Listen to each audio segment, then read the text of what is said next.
Kaya madami nagagalit. Ay, I don't care sa mga magalit. Wala akong pakialam sa kanila. In the first place, hindi ako nanghihingi ng tulong sa kanila, no? Siya ba yung pinainom mo ng Rubos? Oo, siya yun. Ay, Diyos ko, ginoo ko.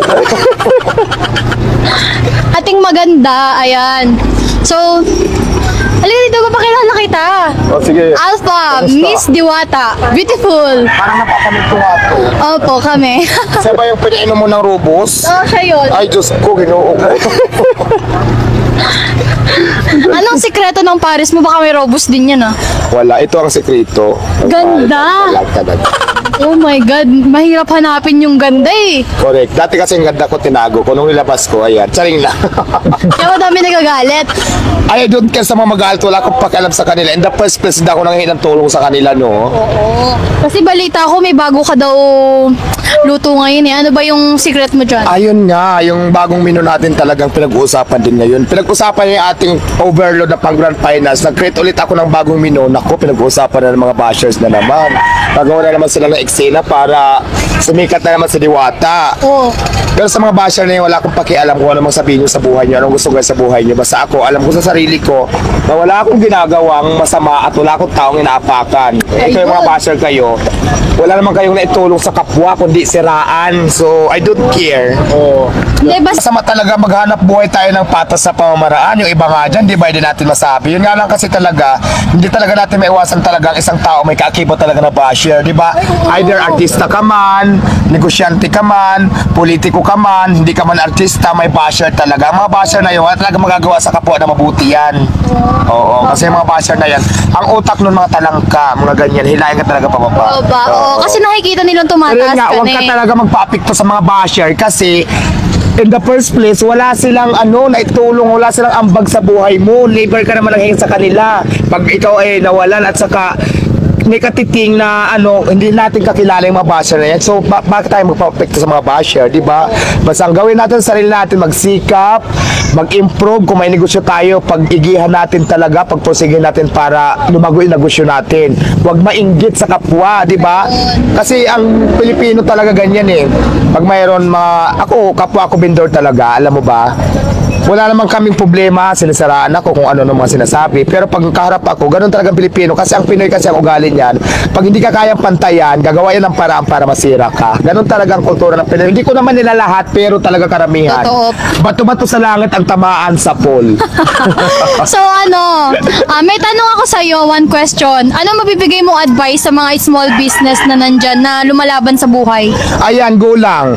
Kasi ako, small business pa lang din naman ako, hindi man ang Thai business. Pero marami lang talaga ako customer sa ngayon. Ang sa akin lang yung mga nagnegosyo na katulad sa negosyo ko ngayon, talagang go lang. Kasi ang negosyo talaga, pag pinasok mo yan, hindi pwedeng pag nag-business ka, kita ka agad yung isipin mo. So talagang may mga sacrifice ka talaga na isa-sacrifice sa sarili mo na handa ka kung ano man mangyari. Kasi ang business parang sugal yan eh. Pwedeng matalo ka, pwedeng manalo ka. Pag nag-click yung business mo, winner ka, di ba? Magkakapira ka ng mas mabilis. Yes. Pero ganun pa man, kung hindi ka naman pinalad na parang pinalad na lumago yung business mo, medyo natalo ka, huwag ka lang sumuko kasi ang panahon kasi panahon yan eh. Kasi katulad sa akin, ang dami kong business na nagtinda na hindi naman nagtagumpay talaga. So hindi ako sumuko, tuloy-tuloy lang. So ngayon, di ba, medyo okay naman na. So ang advice ko dito is, huwag kang sumuko. Kung nalugi ka man ngayon, go lang, ituloy mo pa rin. Kasi dating din ang panahon pag hindi pa para sa'yo, Right time, may right time talaga. tayo. Kung hindi pa man sa'yo para sa yung panahon na to,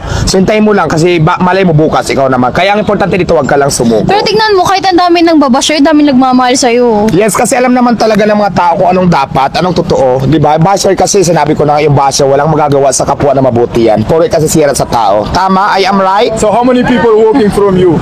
Every day, hindi ko Ilan people? Ilan? Hindi ko alam, hindi ko na matansya, basta marami. Marami. Oo, But yun you lang ang pay kulo. the people every day? Yes, marami siya. Yes. Hindi ko naman kasi binibilang one by one, pero marami talaga. Marami akong customer. Siguro nakikita naman ng mga tao kasi di ba, madalas i-vlog. At the same time, yung mga tao nakakating dito, nakikita naman din nila talaga na marami akong customers. Tsaka napaka-simple mo lang. Ay, wala naman nagbabago. Mukha lang yung gumanda sa akin. Maraming pera.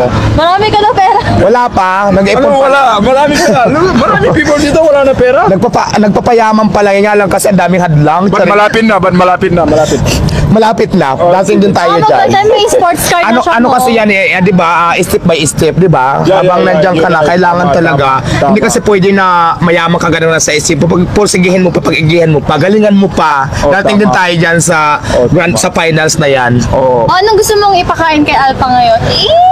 Siguro ang gusto ko ipakain sa iyo yung Paris bulalo or Paris buto-buto kasi yun It's talaga beef, yung panalo. beef na lang? Yeah, it's beef. Pwede rin naman ipakain ko sa lahat yung menu ko. Meron akong diwata fried chicken, Oh. meron akong diwata Paris buto-buto at siyempre yung yung overload ko na doon ako nakilala.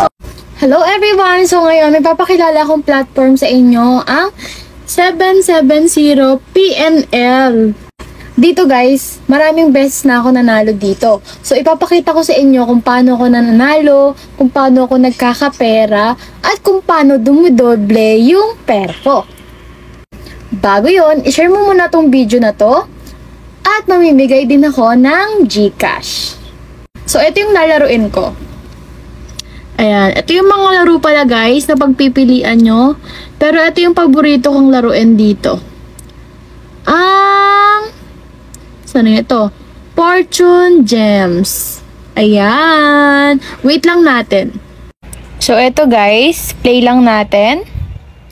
Ayan. Tapos, at least, ito yung mga pwede nyong itaya dyan. Pinakamababang pwede nyong itaya ay 1 pesos hanggang 1,000. So, pwedeng 1 pesos, 2 pesos, 3 pesos, 5 pesos, 8 pesos, 10, 20, 50, 100, 200. O diba, sobrang bababa lang. Tapos, dodoble na yung pera nyo. So, ngayon, itatry natin. Ang ibibet ko ay 200 pesos.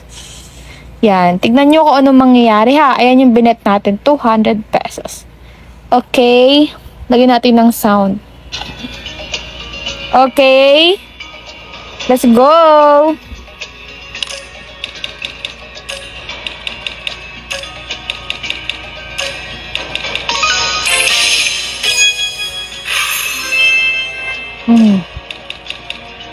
Makita niyo yun, dumoble na agad. Oh.